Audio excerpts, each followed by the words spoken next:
This edition of Monocle on Saturday was first broadcast on the 17th of May, 2025.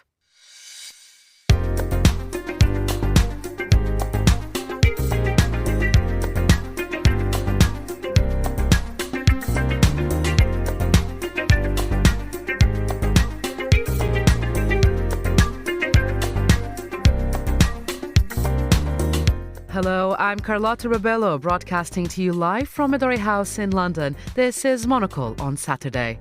Coming up on today's programme, we have a look through the week's news and culture with journalist and regular Monocle Radio politics commentator Vincent McAviney.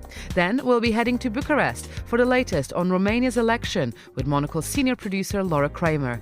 And then Georgina Godwin will be sending us a dispatch from Auckland. Hello, Carlota and our lovely Monocle on Saturday listeners.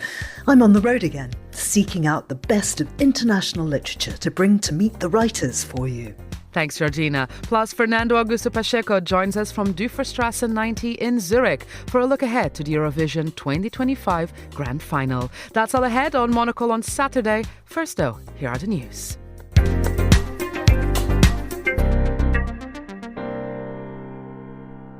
Moody's has downgraded the United States' perfect credit rating due to concerns over the government's ability to pay back its $36 trillion debt.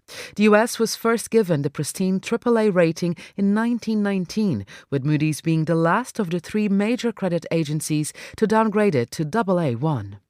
South Korea's ousted former president Yoon Suk-yeol has announced that he is leaving the Conservative People Power Party.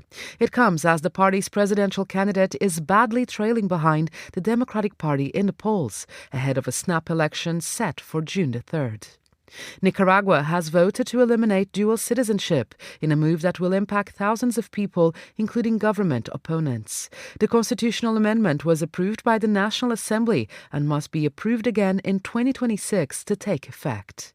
And all eyes are set on Basel tonight as the Swiss city welcomes the grand final of the Eurovision Song Contest. In total, 26 countries will be fighting for the coveted glass microphone trophy. I'm Carlota Rebelo, and that's the news here on Monocle Radio. And it's time now on Monocle on Saturday for us to review some of the newspapers. I'm glad to say I'm joined in the studio by journalist and regular Monocle Radio politics commentator Vincent McAviney. Good morning. Good morning. Now, let's start by the mammoth task that you've been enduring. You've been moving house. That's no easy feat. Yes, I have been moving house from South London, where I've been for about 12 years, to North London, which, if you know London, is a bit of a change. I'm thrilled to see how, or intrigued to see how your personality is going to change now that you're a North Londoner.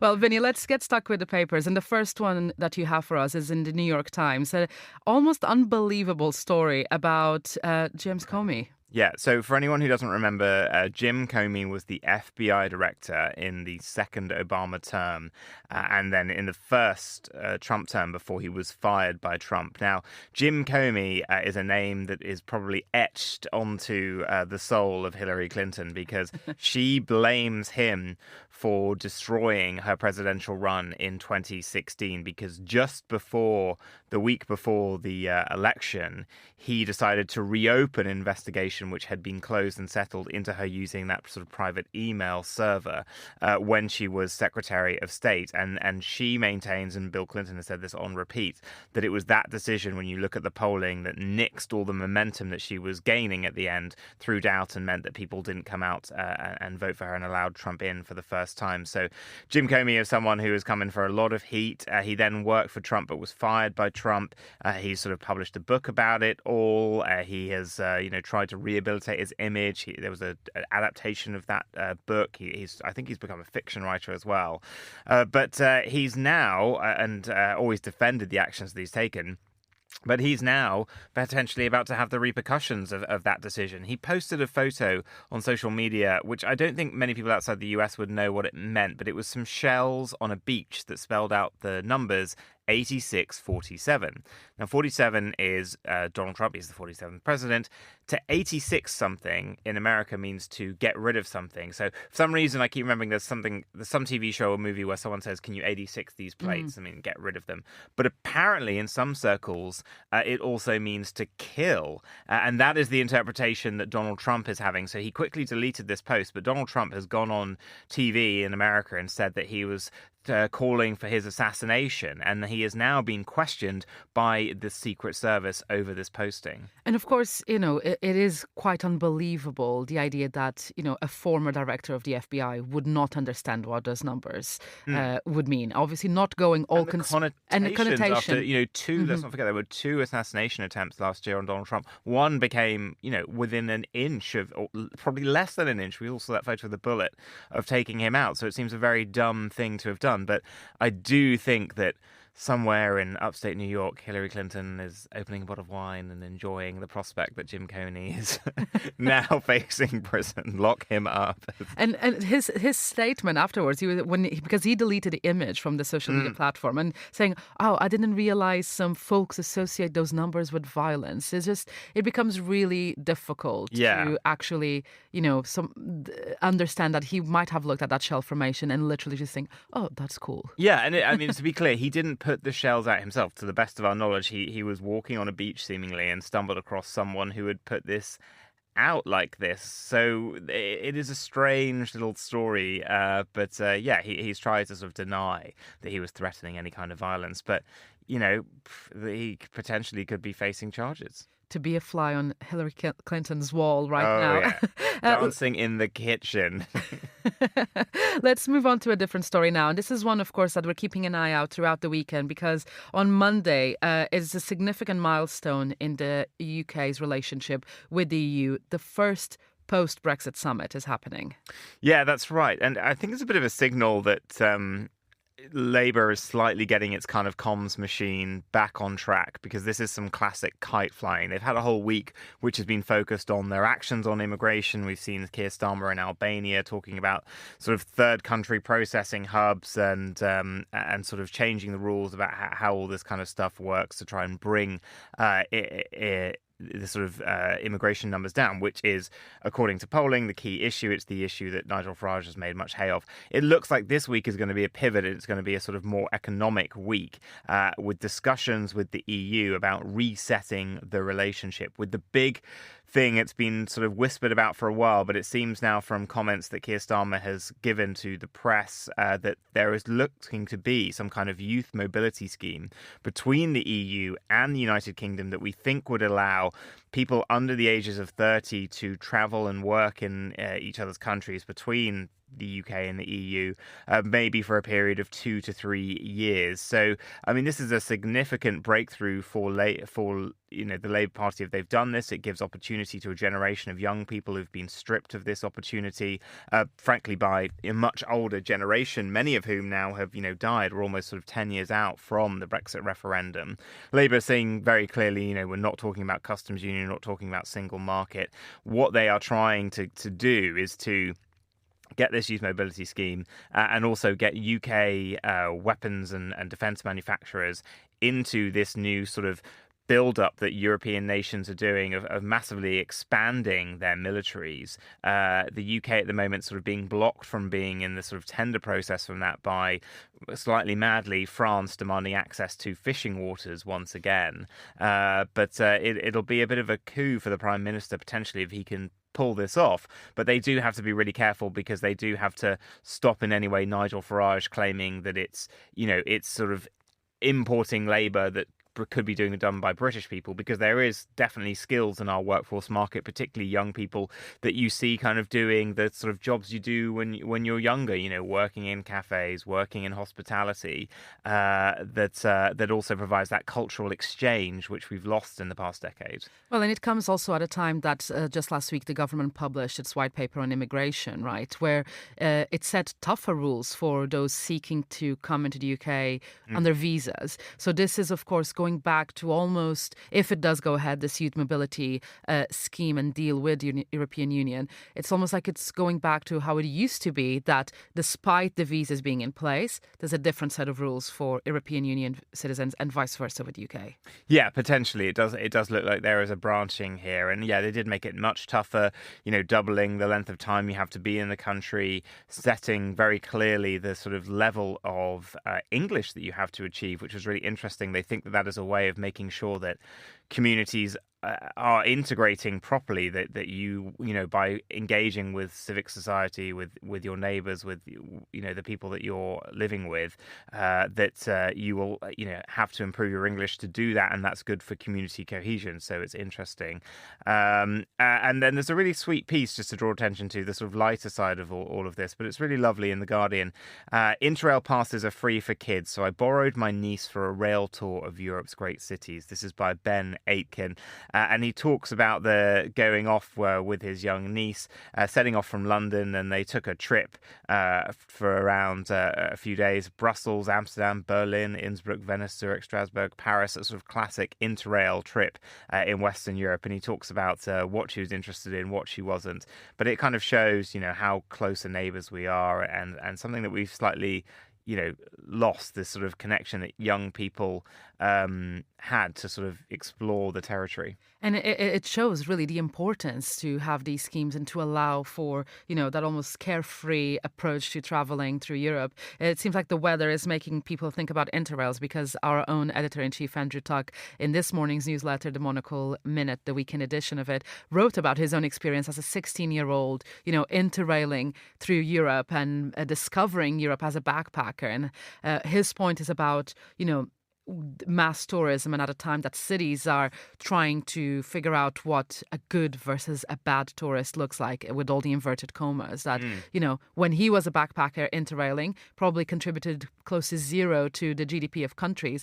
But look at, ever since, all the travel that you do. So it was a really interesting piece about, the importance of having schemes such as these to explore Europe, because the backpackers of today are now the CEOs or the business leaders of the future. Exactly. It builds those, lots of people, you meet someone when you're traveling when you're young, and you do keep in contact, and they can be from all around the world, and, they in the past became pen friends, and now they're sort of social media acquaintances or whatever. But it does mean that, down the line that you might look them up and go and travel to visit them and see them, and those kind of bonds are important. I'm going myself next weekend to Amsterdam for a long weekend, and I'm really curious to see there's been a lot of talk about how they've sort of tried to change after the pandemic, reset the tourism they're getting. They don't want the kind of stag do's, the sort of sex tourism that they were, renowned for before. I'm really curious to see what their efforts have been like.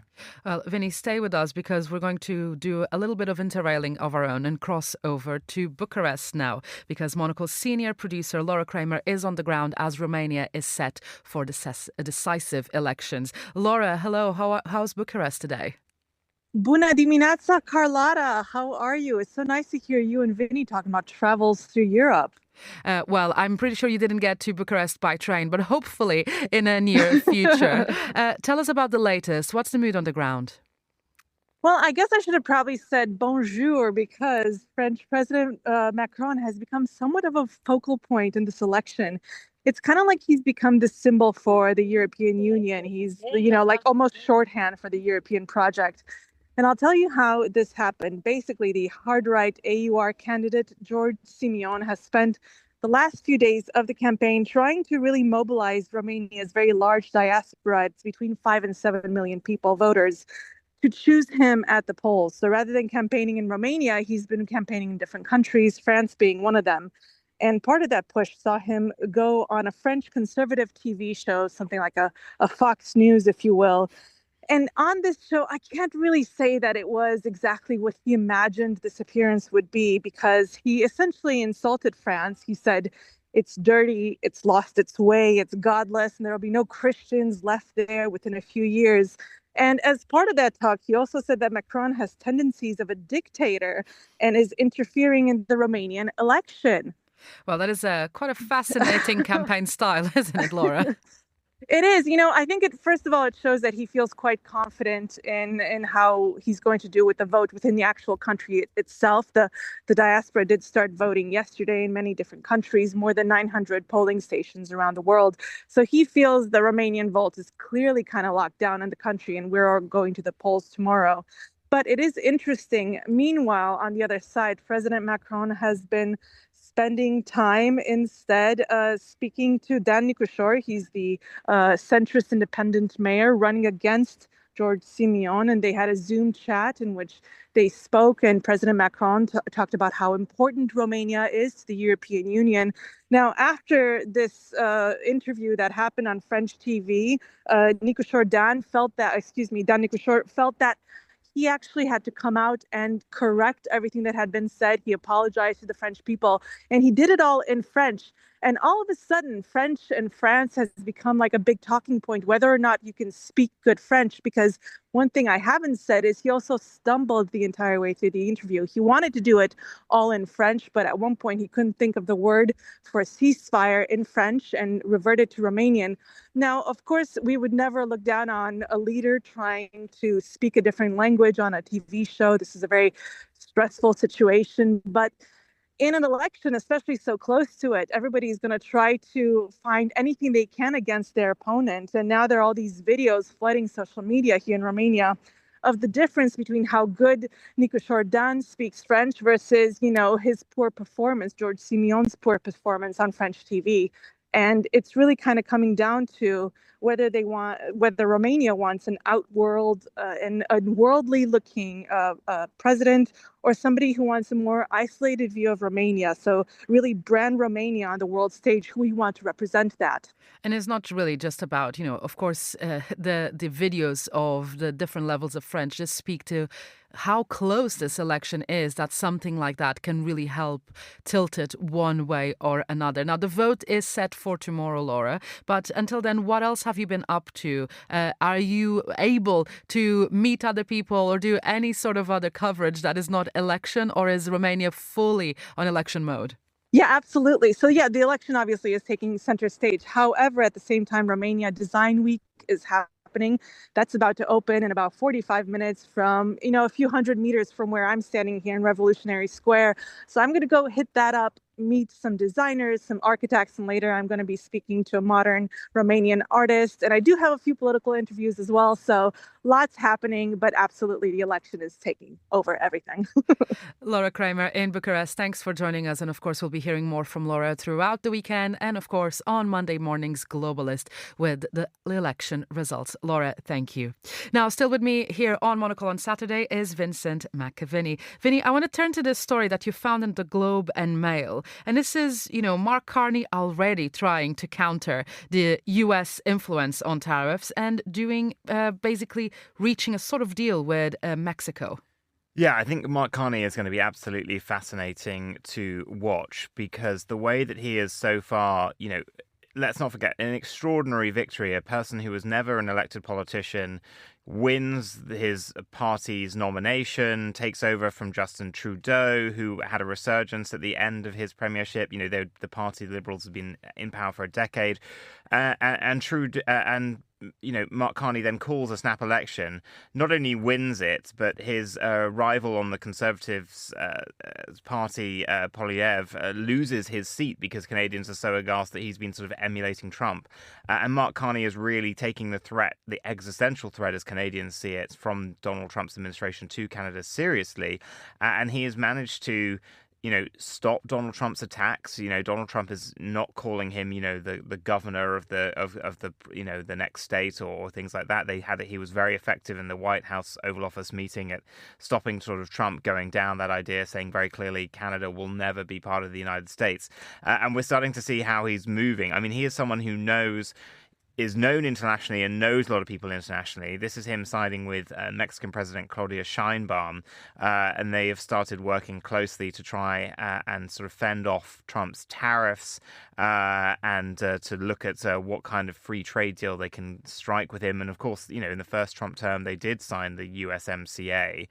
So it's about what they can do to try and work around him. And I think that Donald Trump maybe in these tariffs, has bitten off possibly more than he can chew, because the rest of the world can coordinate. And as much as he's going to whine and complain about it, there's not much he can do to stop this kind of action. I almost, one of the angles of this Canada-Mexico story is almost, when two people come together through hatred of someone else, and it's almost like the two bordering nations of the United States, by sticking together, they are able to, put up some pressure on Donald Trump to understand the consequences of these tariffs. And we've already seen just this morning, overnight, Moody's downgrading the credit rating of the United States. So this is all starting to have an impact. Yeah, it definitely is having an impact. I mean, Donald Trump has had a decent week in some ways. He's been in the Middle East where, he is obviously fettered over, and there'll be a lot of adoration for him.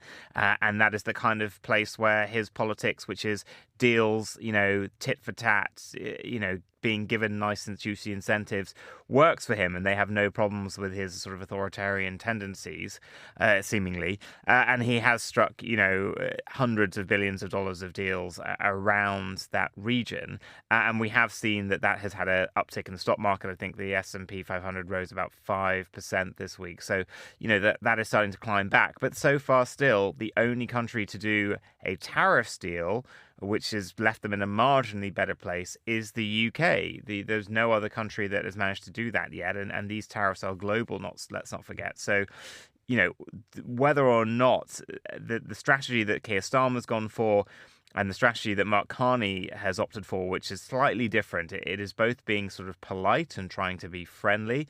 I think Keir Starmer's, because of the UK's position after Brexit, is much more some might say sort of, slightly sycophantic or slightly too kind in some regards.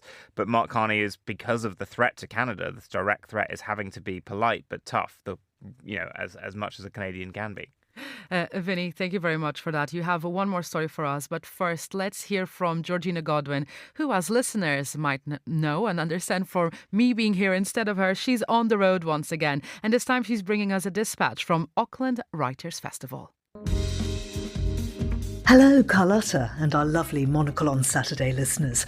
I'm on the road again, seeking out the best of international literature to bring to meet the writers for you. I'm the guest of the Auckland Writers' Festival in New Zealand. I'm here to moderate sessions and for the Auckland New Zealand Book Award, the country's version of the Booker Prize, which was presented at a sparkling ceremony the other night. The overall prize for fiction, which was a very quick and unanimous decision by all of us 4 judges, was Damien Wilkins for his book Delirious, and I'll be recording an interview with him. As ever, with events like this, it's often what happens off stage that's the most interesting. Sharing a cigarette with AC Grayling whilst discussing the works of Colette. Bumping into Lem Sissay in the early hours of the morning, both of us trying to walk off our jet lag on the pre-dawn streets. Munching canapes with David Nichols and partying with Colm Toybin. There are writers from 6 continents here, including Asako Yazuki, the award-winning Japanese author of the cult book Butter, who told me via Google Translate that she's virtually unknown at home. She's certainly extremely popular here. There's such a meld of cultures, but what's really noticeable is the way that this has become almost a bilingual society, with Maori words, phrases and culture now apparent across the board. The festival itself has a strong Maori core, and I'll be speaking to the creative father and daughter team who put that together. I'll also be talking to Danish writer Mathilde Walter Clark, and I've recorded an interview with New Zealand's preeminent man of letters, Casey Stead. Auckland City itself is dominated by the Sky Tower. I went up to toast the sunset from the 50th floor and watched some hardy souls throw themselves off it, attached to bungee cords. And today, I'm chairing a discussion on Trump the next 4 years, with the expert panel of Edward Wong, the New York Times diplomatic correspondent, top international lawyer Philippe Sands, and the Washington Post Asia-Pacific editor Anna Fifield. And in between, we're visiting a winery, going off to an island, and of course, discussing books, and more books. I'll speak to you next week from Sydney Writers' Festival in Australia. That's it from me, Gigi, in New Zealand.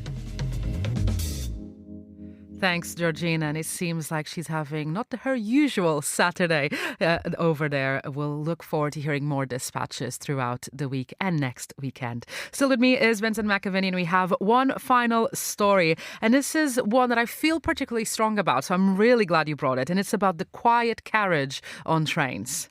Yeah, this is something that we had in British rail networks, which has slightly ebbed on some of the lines, but I think should be making a strong comeback. But this writer disagrees. It thinks it's a bygone era that sadly has to be abolished. But we'll see, because the UK's rail system is slowly being sort of re-nationalised, essentially. So we'll see whether or not a stronger policy comes in place. But this is about headphone dodging, about people on train carriages, and particularly in the quiet carriage, which here in Britain is, you're meant to be silent. You're meant to, if you need to make a call, you're meant to go to the next carriage or the vestibule. You're not meant to be playing anything that kind of emits noise. And obviously these days, you've got kids on TikToks. You've got, people doing phone calls on speaker phones. There's also, of course, the crying baby, which is a slightly controversial one when it comes to the quiet carriage as well. But it's all about how this sort of once sort of, moving temple of quiet reflection as you sort of went through the countryside has been slightly desecrated in recent years. So much so that, the Lib Dems, not like a loony party, they are the third biggest party in the United Kingdom, has been proposing recently £1,000 fines maximum for headphone dodgers, because it's become such an annoyance for people just generally on public transport. But it's a really interesting piece about how this author thinks that actually, it's just a reflection of how bad British trains are. The most expensive in Europe, often the most overcrowded. 14% of people end up standing during the morning and afternoon peak times across the country. And really, it's just a reflection that, the whole system is kind of in such chaos that the quiet carriage has been sacrificed. Well, and to me, it brings a wider point, which is, of course, there wouldn't be a need for a quiet carriage if these sort of unwritten rules of how to behave in public spaces were actually followed. And the Lib Dems proposal is interesting, because I know in my own country, in Portugal, just last month, it was implemented, had been approved a while ago, but, things take time. But it was the start of it being implemented, fines of €250 for playing music out loud in public transit. And I don't know if you've ever felt the same, but like the amount of times I've been tempted to just be like, here's my headphones. You surely are only doing that because you don't have one, right? Part of me thinks that it's the announcements that need an updating. Because actually, weirdly, when I was in the US, I think I was in Washington, and they had announcements saying devices must have headphones to use. And I think that's something that we need to enforce. And the other thing as well that drives me nuts is people just thinking they can vape indoors. I've had it recently on buses, on tubes, in the cinema, like at concerts. Like that kind of needs a clear, possibly it's just a clearer, dictation in the traditional message. Everyone knows not to smoke and things like that. But I think it maybe needs to be incorporated into that updated messaging. And I think the sad thing as well about if they did fully abolish the quiet carriage, as this author is suggesting in The Independent, is actually one of the things that it is good for as well is if you happen to be traveling on a big sporting day, less so horse racing, maybe when you get a lot of people on trains and stuff, but if there's sort of football matches where fans are traveling, they can get quite, in this country certainly, they can get quite drunken, and the quiet carriage was somewhere where you could go where those people would kind of avoid anyway. So there is a good side to that kind of fan traveling. It can be quite fun, but some people don't like being in a confined space with a lot of people who are drinking and maybe getting a little too much on it. And the quiet case was a bit of sanctuary for that as well. And of course, there's also the element of so many people traveling for business that quiet carriage allowed you to have that space where you probably would be able to find a seat with a table so you could get your laptop out. Yeah. All of that. And there's a part of this piece that you share that is really interesting, because I feel the same as as a train rider, as a user, which seems like the situation, the headphone dodging and playing videos and from your phone out loud in public spaces has only gotten worse since the pandemic. It seems to have been a decisive like marker where, because we were indoors for a couple of years, we almost forgot how to behave in public. It's like the thing with theatres where, around the world there's been this trend of really poor behaviour of people in the audience and particularly, and I'm an absolute stickler. I've had sort of a couple of times since the pandemic where someone next to me or someone in front of me has taken out their phone, and I've just said immediately, like, you need to put that away. Like, it's so distracting. It breaks the spell. It takes you out of it. Absolutely. And, someone who will probably is on a train a bit later today and will be hopefully with well-behaved but happy people is, of course, Fernando Augusto Pacheco, will be heading over to Basel for the Eurovision Song Contest final. He's joining us now from Duferstrasse 90. Hello, Fernando. How's Zurich? Bom dia, Carlota. I'm so happy. The weather is amazing here in Switzerland. I think they were thinking for Eurovision. It's not too hot. It's about between 15 and 20 degrees. Pure sunshine, and the whole country is happy. Of course, I'm going to Basel a bit later to watch the big final, but even in Zurich, you feel kind of the Eurovision spirit in a way. All the bars are crowded, there's been viewings of the semi-finals. It's a good vibe. And will you be well behaved on the train to Basel?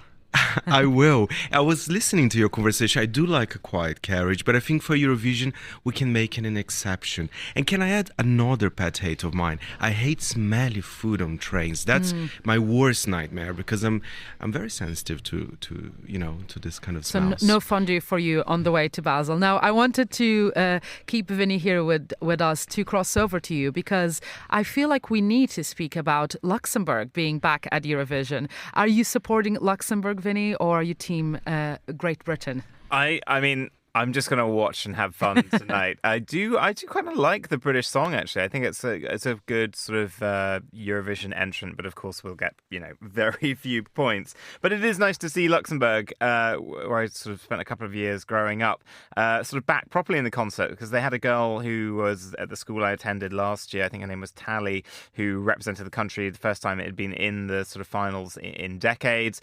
They've got another performer, Laura Thorne, sort of coming back, and it's nice. And I think potentially it's a bit of a soft power play from Luxembourg that they, want to be, more prominent, potentially putting in serious contenders to try to, even host the event and get more people to see Luxembourg. I always remember there was like a poster in the dentist office in Luxembourg, and it was jokingly like what each European country is known for.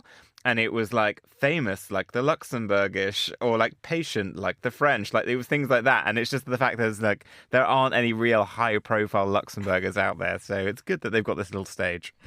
Fernando, speaking of comebacks, of course, all eyes are set on Celine Dion or no Celine Dion. What are your inside sources telling you? My God. Okay, I might get in trouble to say this, but I think she will be there because there's been strong reports that her private jet have landed in Basel. The BBC have reported, but of course, it's all murky. Of course, yesterday they do a rehearsal show where you can buy a ticket. So, the artists perform. It's exactly the final without the vote counting, but she wasn't there. But of course she wouldn't, because if she would be there, then everybody would know the secret. So I have high expectations. It would make sense for her. Listen, she won in 1988 for Switzerland. So I think it would be a lovely tribute. And remember, there's a big audience here. Last year, 163 million people were watching Eurovision. So I think there'll be a beautiful, touching tribute. But, I can't really say that is 100% for sure that this is happening. And last year, Faye, Carlota and I were in Paris for the Olympic opening ceremony, which, my God, did it drag on for hours and hours. Yes. But like every now and again, whenever like a new thing was about to start in it, the crowd around me just started yelling like, Celine, Celine. There was such a clamour for her to come back. And then when she did finally step out on the Eiffel Tower, it was a great moment. It was magic. She clearly is now like, I'm only doing things if there's a global broadcast audience of hundreds of millions. And, good for her. Good for her. Good for her. And you know what? I like the suspense because if we knew it for sure, it wouldn't be as fun, to be really honest. So I'm really, really excited for this because it will be a historic moment. Now, Fernando, of course, all the predictions and bookies for a while now have said that Sweden are the likely to win. They still remain the favourites. But, of course, you've watched the semi-finals. You've been there on the ground. Any surprises? I have a feeling that there might be surprises. They are still the favorites. The bookies are saying they have 40% of chance of winning this. And, it is a very catchy track. I quite like it. But I genuinely think that there are other contenders here. We have Austria with their very operatic track by JJ. We have France with this beautiful ballad by Luan. And I'm so happy, Carlota, to say that my personal favorite, Erika Wickmans with Ich komme, after her performance in the semi-final, which was delightful. She's been kind of climbing up that chart of the bookies. She's the fourth favorite at the moment. So everything can change. And remember, Croatia, I believe, was supposed to win last year, and it wasn't the case. It was Switzerland. So I hope there's still space for surprises at Eurovision. Otherwise, it would be too boring. Having said that, Sweden is good. They know how to, kind of write a good bop. It's a good tune. It's a good tune about saunas. Yes, and I've seen your pictures on Erica's microphone as well, which I've been loving, Fernando. I have to ask you about my own country. Of course, Portugal, we are not known for sending fun poppy songs. That's okay. That's just who we are. But I absolutely love the track from Napa. You know what? At the beginning, a few years ago, I was like, oh, why Portugal does only send this kind of very sad, melodic, almost indie vibes? But now I'm learning to appreciate, because you have your thing. You just run ahead. You don't actually follow the trends from other countries. And I think that can work in your favor, because I think Portugal has been very consistent on Eurovision, always going to the final. And Napa, I have to say, talking about the bookies again, they were not expecting Napa to, classify to the big final, but they did. And there's a lot of people that actually like Portugal and the kind of more slightly introspective song as well. And Carlota, can I share with you another remarkable number here? I was looking at the 26 acts that are going to be performing the final. Only 6 are going to be songs in English. That's remarkable. So that's definitely been the rise of artists singing in their own language, or sometimes artists, let's say the Netherlands singer Claude, he's singing French. So, English, of course, 6 is a good number, but there's songs in French, in Portuguese, of course, with Napa. That's very exciting. That's really representing their own country, their own language as well. And speaking of representation, of course, Napa are representing my island as well, Madeira. But they're not the only Madeirans that you found at Eurovision. You've been speaking to Arthur Deneuve, the Eurovision art director. Tell us about that and about what we're about to hear. Well, Arthur Deneuve, what a great guy. At the beginning I thought, because I say, oh, he's a Swiss designer, but then I was reading more about it. I was like, oh my God, he's actually from Madeira. So when we met, he was so friendly. We spoke a little bit in Portuguese, of course. And I actually told him, you know what? The host of the show that your interview will be played out is also from Madeira. And, he was sharing anecdotes. Of course, he played football with Cristiano Ronaldo when he was 12. What a nice guy. And he was talking a little bit about saudades, Carlota, I have to say. And he was getting quite emotional in the interview. What a lovely guy. And let me talk about his job before we listen to the interview. He's the art director of the whole thing. So he's responsible for the font, for all kind of the visuals you see tonight. I think he did a tremendous job. And well done, Madeira. Well done, Madeira, indeed. Thank you, Fernando. Let's hear now a snippet of your interview with Arthur Deneuve. I was looking at some of your previous projects. You did amazing, work with incredible big brands from Nike to Swiss Airlines. How different it is to do like an event like Eurovision. It's massive, right? Yes, it's a little bit different, but when I started the project, I looked at it the same way. I always imagined this being a huge campaign, but of course, as you start moving forward with the project, you start being introduced with all of the aspects of the event, and then things starting to be completely different from your environment. But the good thing, I was always surrounded by the right people. I mean, all of the creative team is just fantastic, and I always felt it supported, and they always guided me for what was needed. And when it comes to your vision, it's very much about the country that is hosting. So how did you bring the Swissness to all this kind of identity that you've created? What was the inspiration? Well, it kind of started with a brief that we received from SRG, which was all about welcome home. And this had basically 2 aspects. One, Switzerland being the birth of Eurovision, and the other one as a country strategic approach. Basically, we wanted that all visitors that comes feels at home. And from that, my work started to try to dig into something that was unique to Switzerland.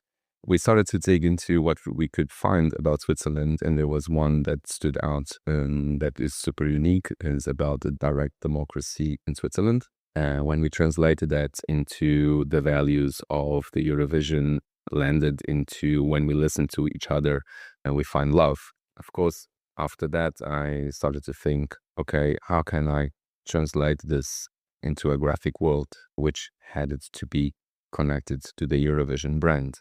When I saw that when you put 2 years together, it shapes a heart. And that was the moment that I realized that the heart will be the hero of our design identity. And I know it's a simple heart, but for us, that means people coming together. And when we come together, we find love.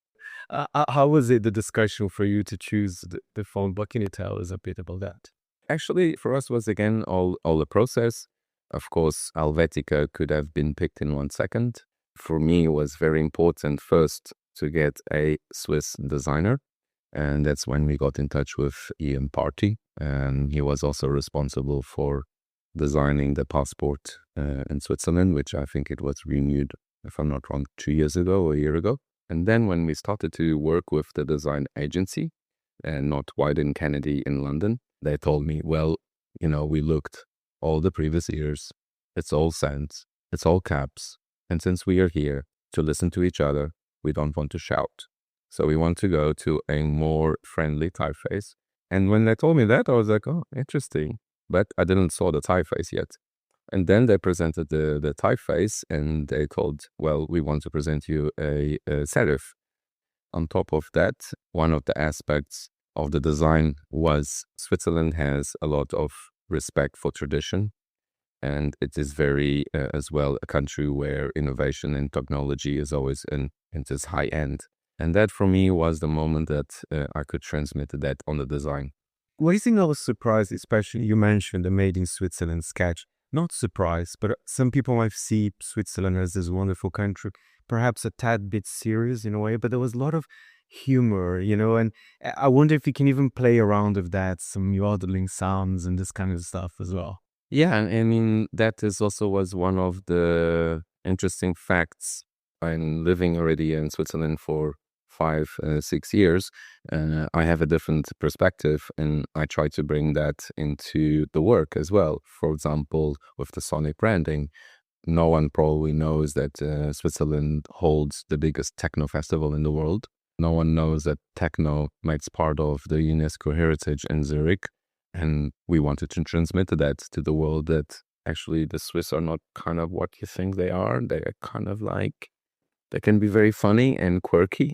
And then when you look into what happens in Basel, that is also something that got my attention with what happens here in the city.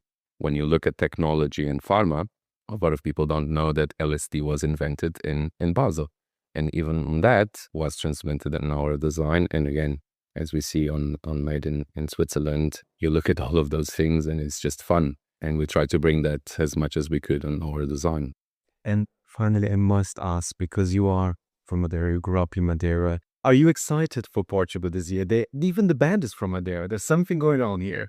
Yeah, it's I don't know how to explain this. This is absolutely, I think it's the universe.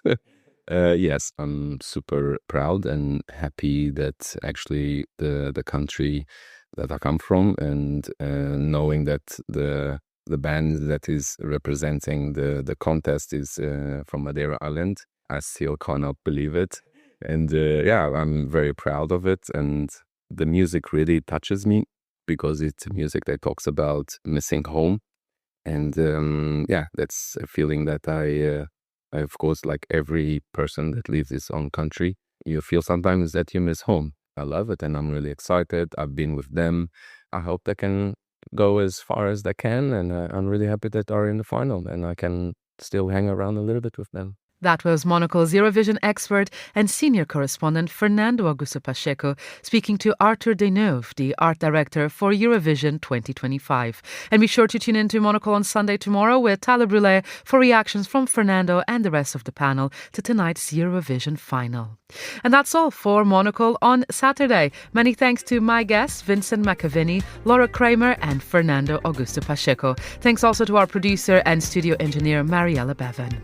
Monocle on Saturday returns next weekend. I'm Carlota Rebelo. Thank you for listening.